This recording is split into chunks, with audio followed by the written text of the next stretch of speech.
الحمدللہ وکفا وسلام علی عبادہ الذین اصطفیٰ اما بعد فاعوذ باللہ من الشیطان الرجیم بسم اللہ الرحمن الرحیم ان الذین کفروا سواء علیہم اانذرتہم ام لم تنذرہم لا یؤمنون ختم اللہ علی قلوبہم وعلی سمعہم وعلی ابصارہم غشاوہ ولہم عذاب عظیم۔ بے شک وہ لوگ جنہوں نے کفر کیا برابر ہے ان کے لیے کہ آپ انہیں ڈرائیں یا نہ ڈرائیں، وہ ایمان نہیں لائیں گے۔ اللہ نے ان کے دلوں پر اور ان کی سماعتوں پر مہر فرما دی ہے اور ان کی آنکھوں پر پٹی ہے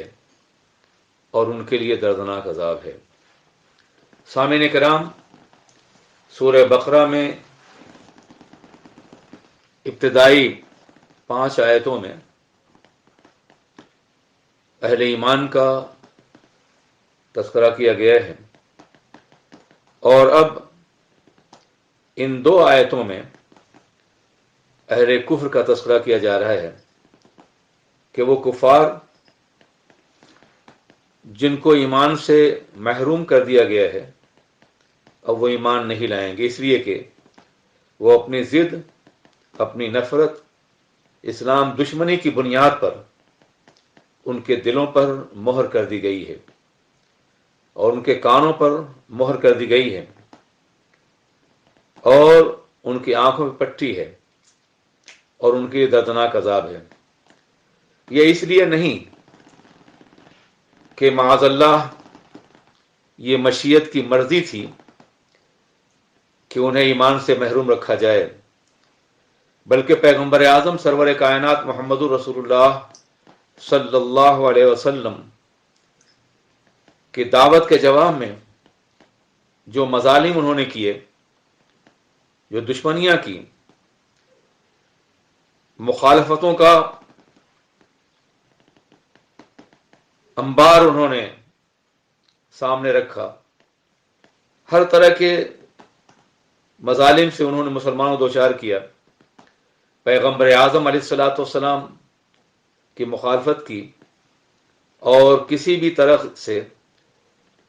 وہ دین کی طرف مائل نہیں ہوئے بلکہ ان کی مخالفتیں بڑھتی جا رہی تھیں، اور آقائے دو جہاں علیہ الصلوۃ والسلام اس حالت میں بے پناہ پریشان تھے کہ یہ لوگ ایمان نہیں لا رہے ہیں، تو اللہ نے اپنے محبوب کو تسلی دی کہ محبوب، ان کے دلوں میں مہر کر دی گئی ہے، ان کی دشمنی کی بنیاد پر، ان کی مخالفت کی بنیاد پر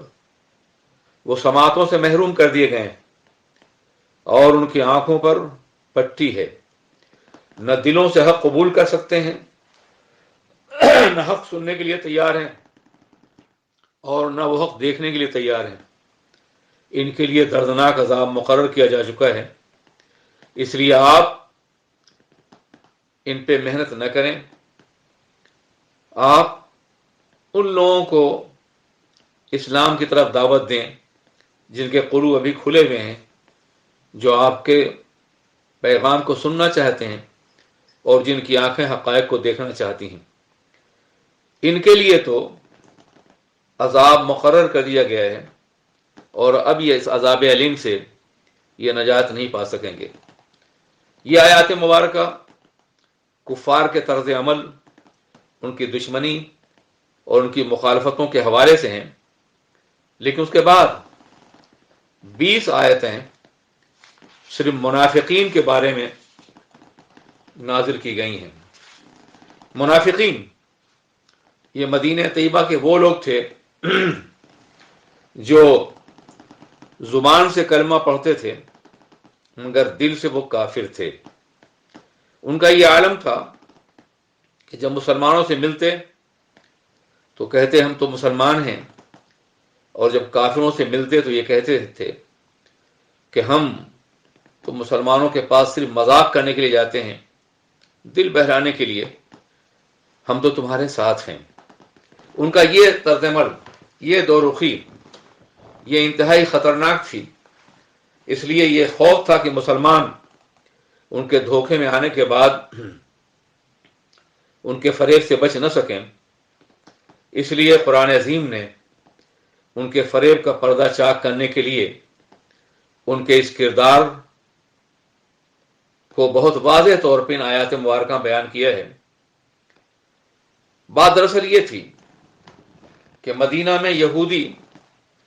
معاشی اعتبار سے غالب قوت تھے اور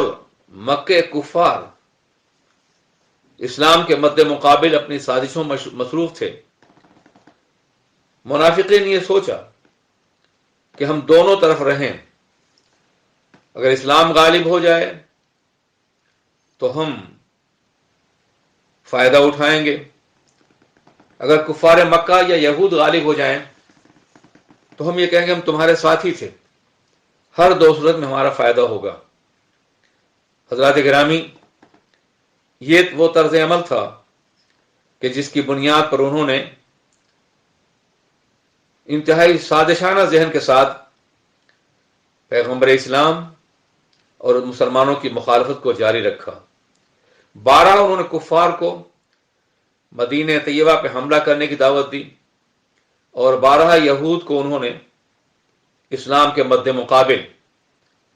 آمادہ جنگ کیا۔ اس بنیاد پر یہ ضروری تھا کہ اللہ تبارک و تعالی ان کی دو رخی پالیسی کا پردہ چاک فرمائے۔ حضرات، اگر آج دیکھیں آج آپ تو آج بھی دنیا میں بہت سے باطل فرقے ہیں جو اپنے کو مسلمان کہتے ہیں لیکن وہ اندر سے مسلمان نہیں ہیں۔ ان کا طرز عمل، ان کا طریقہ کار، ان کا کیریکٹر، ان کا کردار یہ صرف کافروں سے ملتا ہی نہیں ہے بلکہ کافروں کے طرز عمل اور کردار کی تعریف بھی کرتے ہیں اور مسلمانوں کو کفار کے شعار کو اپنانے کی تلقین بھی کرتے ہیں۔ آج بھی یہ طبقہ موجود ہے۔ اس طرح سے ضروری ہے کہ ہم قرآن پاک کی ان آیات کی روشنی میں ان کو سمجھنے کی کوشش کریں اور جاننے کی کوشش کریں۔ اللہ ارشاد فرماتا ہے وَمِنَ النَّاسِ مَن يَقُولُ آمَنَّا بِاللَّهِ وَبِالْيَوْمِ الْآخِرِ وَمَا هُمْ بِمُؤْمِنِينَ، لوگوں میں وہ شخص بھی ہے یا وہ لوگ بھی ہیں جو یہ کہتے ہیں کہ ہم اللہ پر ایمان لائے اور آخرت پر، جبکہ وہ مومن نہیں ہیں۔ نہ وہ اللہ پر حقیقتاً ایمان لائے ہیں اور نہ آخرت پر۔ یخادعون اللہ، وہ اللہ کو دھوکہ دینا چاہتے ہیں، والذین آمنوا، اور ان لوگوں کو بھی جو ایمان لائے ہیں۔ وما یخدعون الا انفسهم وما یشعرون، مگر وہ نہ خدا کو دھوکہ دے سکتے ہیں اور نہ اہل ایمان کو، وہ تو صرف اپنی ذات کو دھوکہ دے رہے ہیں اور انہیں شعور نہیں ہے کہ وہ شدید خسارے کا سودا کر رہے ہیں۔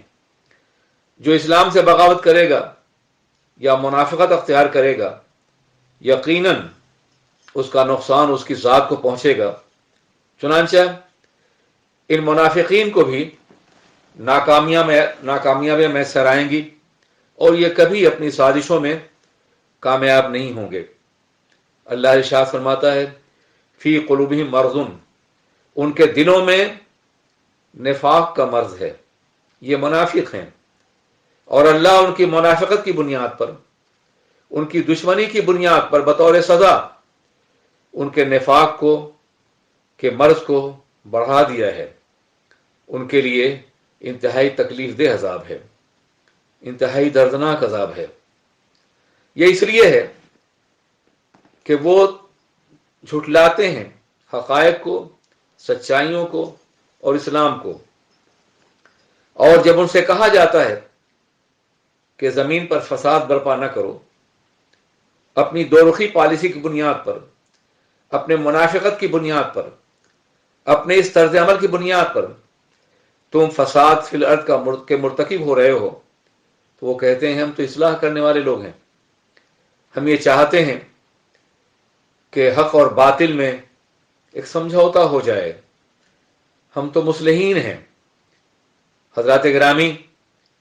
اس آیت کریمہ کی روشنی میں کیا آج کے ماڈریٹ طبقے کو مغرب زدہ طبقے کے کردار کو ملاحظہ نہیں کرتے کہ وہ اسلام کے خلاف اپنے طرز عمل کو یہ کہہ کر کے لوگوں کو مطمئن کرنا چاہتے ہیں کہ ہم تو صلح پیدا کرنے والے ہیں، ہم تو اصلاح کرنے والے ہیں، ہم تو بڑے مصلح ہیں، لیکن حقیقت یہ ہے کہ وہی فساد برپا کرنے والے ہیں، لیکن انہیں شعور نہیں ہے کہ جسے وہ اصلاح کا نام دے رہے ہیں وہ فساد ہے۔ حق سے انحراف، حق سے بغاوت، حق کی دشمنی، حق کی پردہ پوشی، سچائی سے انکار، صداقت سے دوری، یہ فساد ہے۔ حق تو ہمیشہ اصلاح کی دعوت دیتا ہے۔ مصلح وہ لوگ ہیں جو حق پر قائم ہیں، اور مفسد وہ لوگ ہیں جو حق سے انحراف کرنے کی کوشش کرتے ہیں۔ اللہ ارشاد فرماتا ہے وَإِذَا قِيلَ لَهُمْ آمِنُوا كَمَا آمَنَ النَّاسُ، جب ان سے کہا جاتا ہے کہ ایمان لاؤ جیسا کہ لوگ ایمان لائے ہیں۔ اس کے مخاطب کفار بھی ہو سکتے ہیں اور منافقین بھی، اس لیے کہ منافقین کا ایمان اہل ایمان کی طرح سے نہیں تھا۔ اس آیت کریمہ میں اللہ تبارک و تعالی صحابہ کرام کو جو اولین مومنین ہیں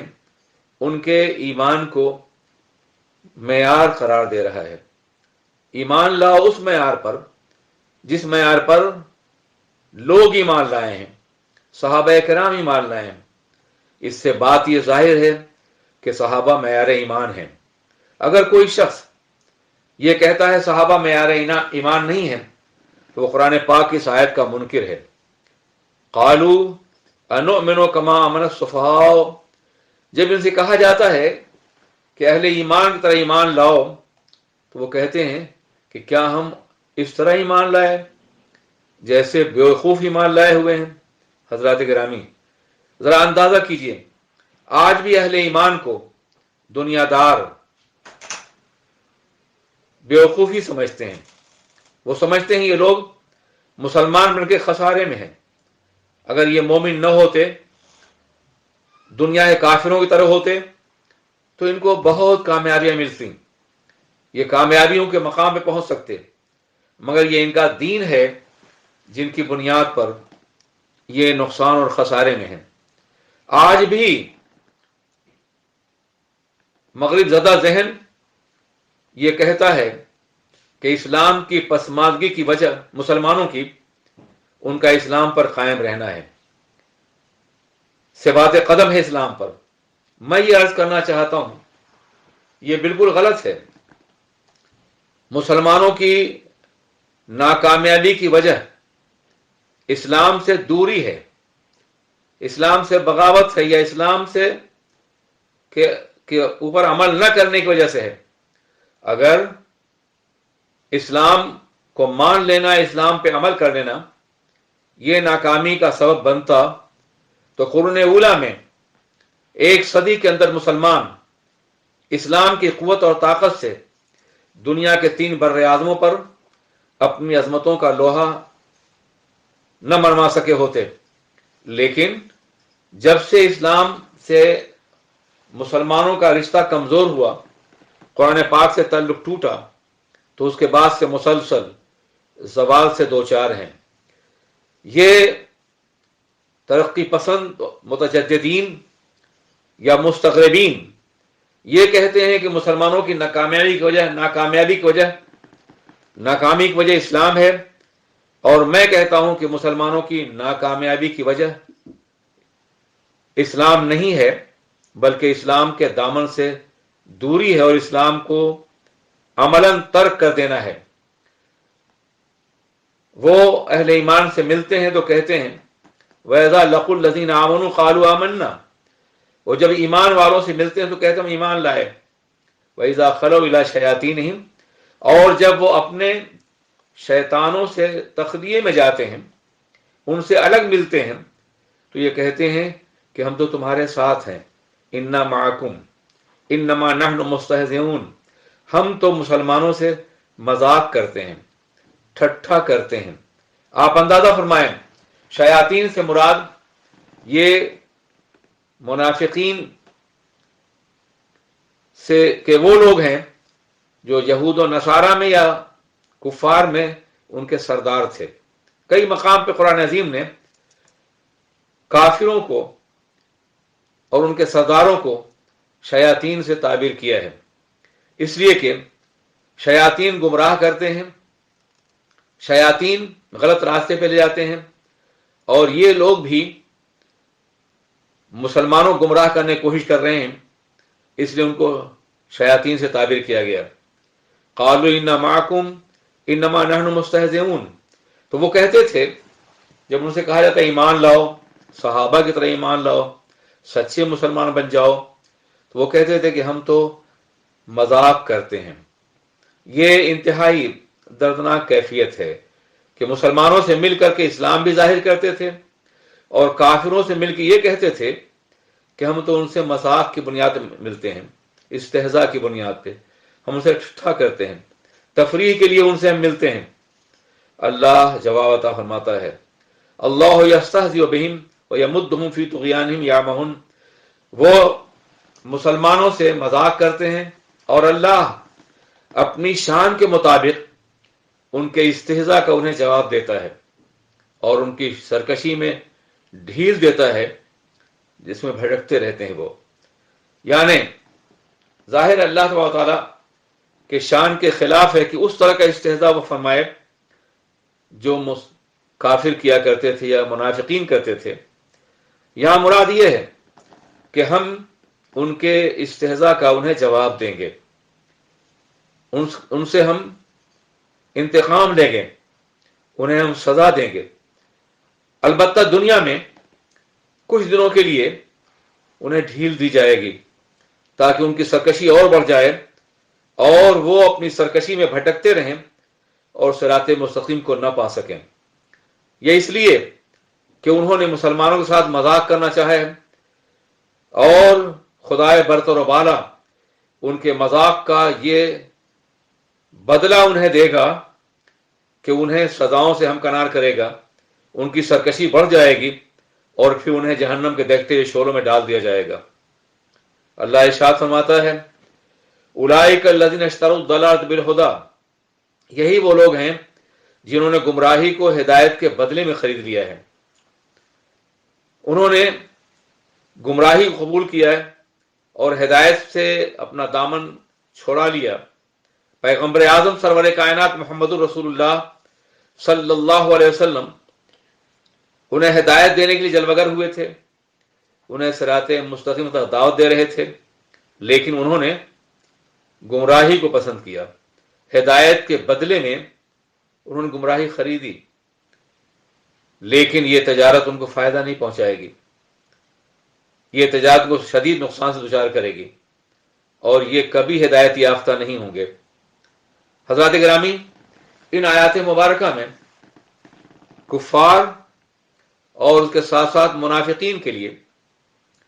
کچھ ایسی باتیں کی گئی ہیں کہ جن کو اگر مسلمان اپنے سامنے رکھے تو کبھی وہ ان کے فریب میں نہ آئے۔ مسلمانوں میں ایک طبقہ آج بھی ایسا ہے جو اپنے کو مسلمان کہتا ہے، لیکن اس کا کردار، اس کا طرز عمل، اس کی معیشت، اس کی معاشرت، اس کا رہن سہن اسلام سے بہت دور ہے۔ وہ اسلام بیزار لوگ ہیں جو آج کے حالات اور آج کے ماحول میں کفر سے ساز باز کرتے ہیں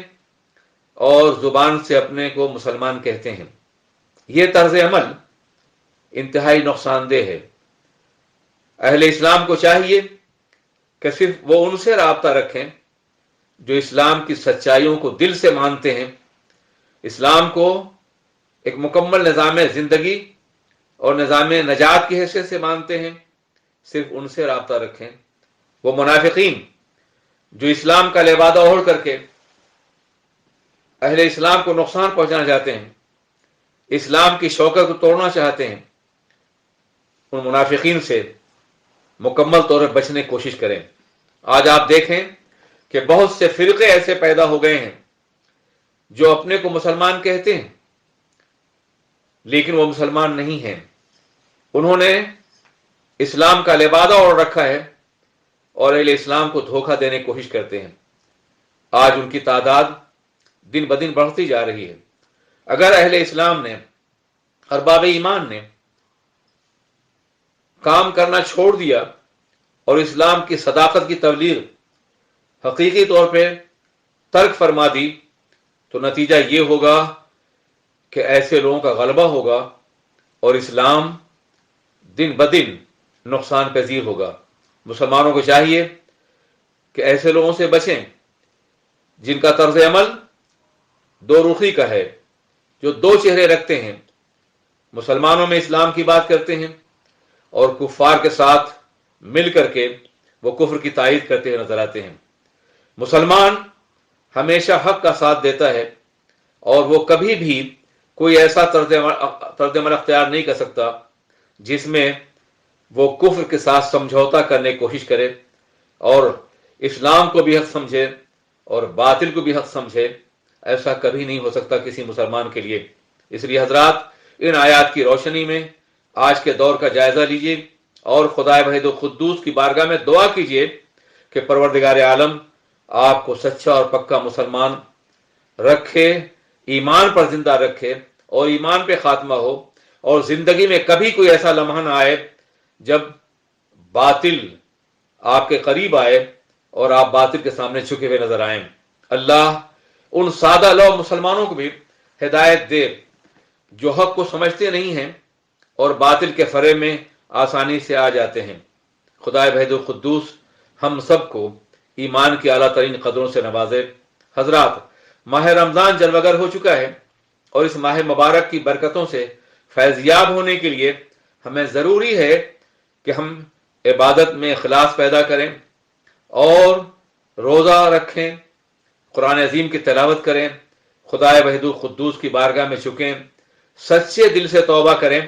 اور ماہ رمضان کے بعد اگر ہم کورونا کے لاک ڈاؤن سے نکل سکیں تو ایک بہتر انسان بن کے نکل سکیں۔ رمضان پاک کا مہینہ اسی لیے عطا فرمایا جاتا ہے تاکہ ہم اپنی ماضی کی غلطیوں کو یاد کر کے خدا کی بارگاہ میں توبہ کر لیں۔ آقائے دو جہاں نے ارشاد فرمایا، من صام رمضان ایمانا و احتسابا غفر له ما تقدم من ذنبه وما تاخر۔ جو شخص ماہ رمضان کا روزہ ایمان اور احتساب کے ساتھ رکھے گا اس کے تمام گزرے ہوئے گناہ معاف کر دیے جائیں گے۔ اللہ تبارک تعالیٰ اس ماہ مبارک میں ہم سب کے گناہوں کو معاف فرما دے اور کورونا کی مصیبت سے نجات عطا فرمائے، ہماری مسجدیں پھر آباد ہوں اور ہم اجتماعی طور پہ اپنے پروردگار کی بارگاہ میں سجدہ کر سکیں۔ آمین بجاہ النبی کریم صلی اللہ علیہ وسلم۔ تو کتنے منٹ